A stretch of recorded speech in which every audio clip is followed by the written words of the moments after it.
안녕하십니까. 진세골 가족문화연구원 이사장 주수일 장로입니다. 신앙생활 최종 목표는 결국은 구원입니다. 그래서 여기서 구원이란 무엇인가 라고 하는 구원의 정의에 대해서 다시 한번 확실하게 정리하고 넘어가려고 합니다.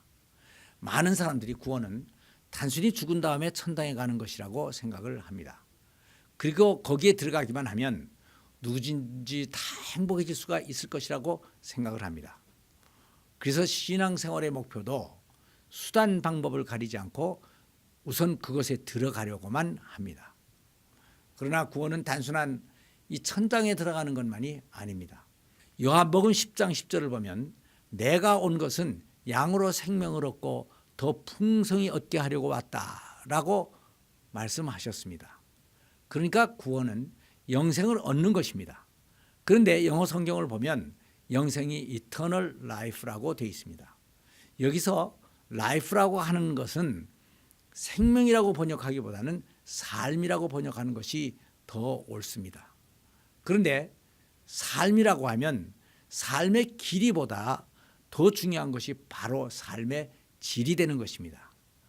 그런데 여기서 인간들의 삶의 질을 결정하는 것은 바로 우리의 성품입니다. 성품이 못돼 먹었으면 모든 인간관계가 다 깨지고 결국은 불행해질 수밖에 없는 것입니다. 그런데 이러한 상태로 영원히 산다면 그것 자체가 별 의미가 없고 그것이 바로 지옥이 되는 것입니다. 그래서 천당에 들어가서 영원히 살기 전에 꼭 해야 될 것이 하나 있다면 그것은 바로 인간관계를 잘 해나갈 수 있도록 하는 우리들의 성품을 성숙하게 바꾸는 것입니다.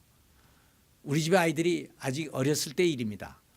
저희 부부가 결혼 10주년 기념일을 맞이해서 신혼여행을 갔던 제주도에 다시 한번 다녀오기로 작정을 했습니다.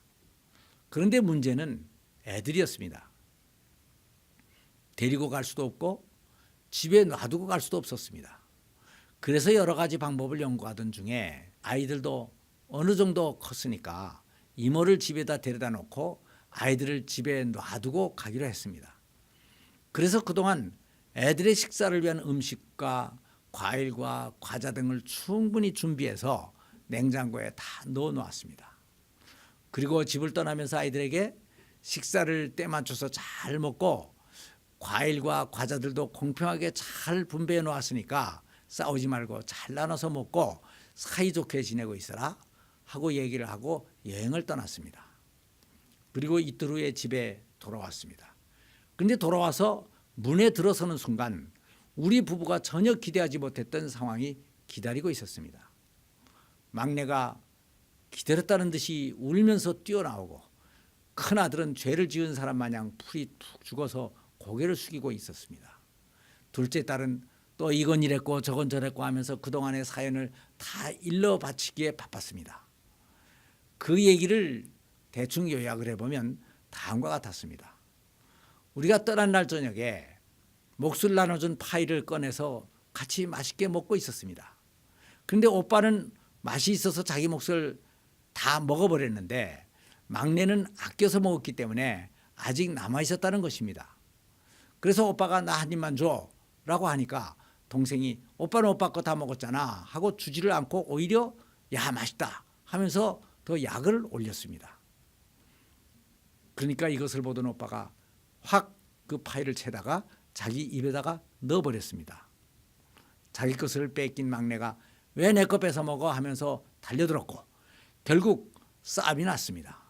그리고 다음 날에는 과자를 먹을 때 막내가 복수를 한답시고 방심하고 있던 오빠의 과자를 확 채다가 자기 입에 넣어버렸습니다.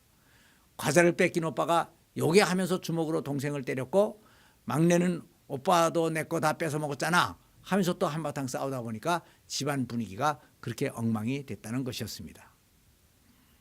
우리 부부는 우리가 제주도에서 행복하게 지내는 동안 아이들도 집에서 재미있고 행복하게 잘 지낼 수 있을 것이라고 생각을 했었습니다.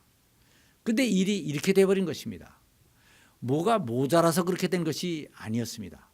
먹을 것은 자기네들이 먹을 만큼 충분히 다 사다 놓았기 때문에 사이좋게 잘 나눠서 먹었더라면 얼마든지 행복하게 지내다가 엄마 아빠를 맞이할 수가 있었던 것입니다.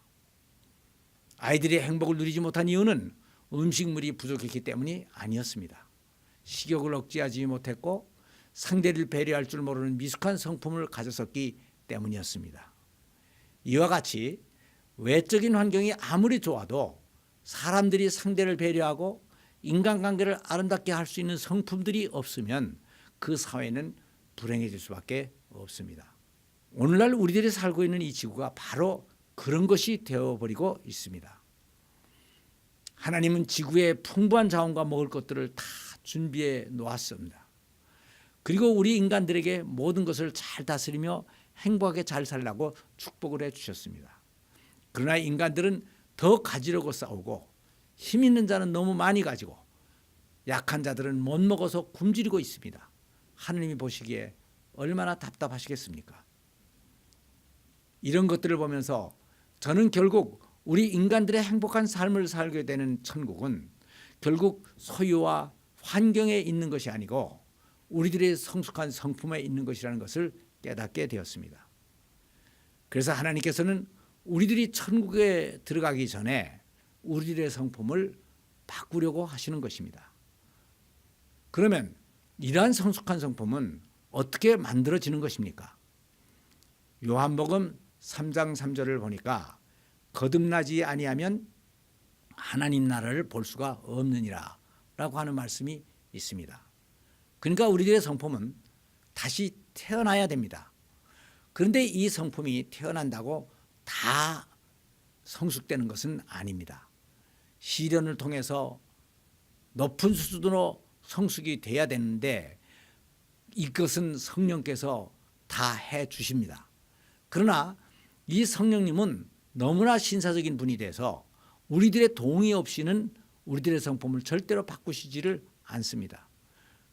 그래서 이 동의와 순종은 우리들의 구원을 완성하는데 우리 자신들이 해야 될 가장 중요한 것들인 것입니다. 그리고 여기에는 상당한 시간과 단계가 필요합니다. 우리들이 예수님을 알게 되면 우리들의 생각과 행동이 바뀝니다. 그리고 그 행동이 오래 반복이 되다 보면 그것이 습관이 되고 그 습관대로 오래 살다 보면 그것이 내가 좋아지게 되고 나의 성품이 그렇게 바뀌어지는 것입니다.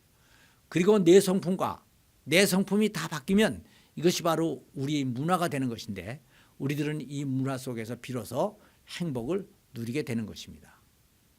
그런데 우리들의 성품은 하나님 없이 수천 년 동안 잘못 살아왔기 때문에 일그러질 대로 일그러져 있습니다. 사촌이 논을 사면 배가 아프고 뒤에서 남의 험담을 하는 것을 즐거워하고 남의 입장을 배려하는 데는 너무나 인색해져서 너도 나도 다 그렇게 돼 있기 때문에 이 모든 것이 다 정상적이라고 생각을 하며 살아갑니다. 그래서 우리들이 천국에 들어가기 전에 이런 것들을 다 고쳐야 합니다. 그렇지 않으면 천국에 들어가서도 이 세상과 똑같은 삶을 반복할 수밖에 없을 텐데 그러면 그것은 이미 천국이 아닌 것입니다. 그러므로 구원은 우리들의 성품의 완성으로 완성이 되는 것입니다. 감사합니다.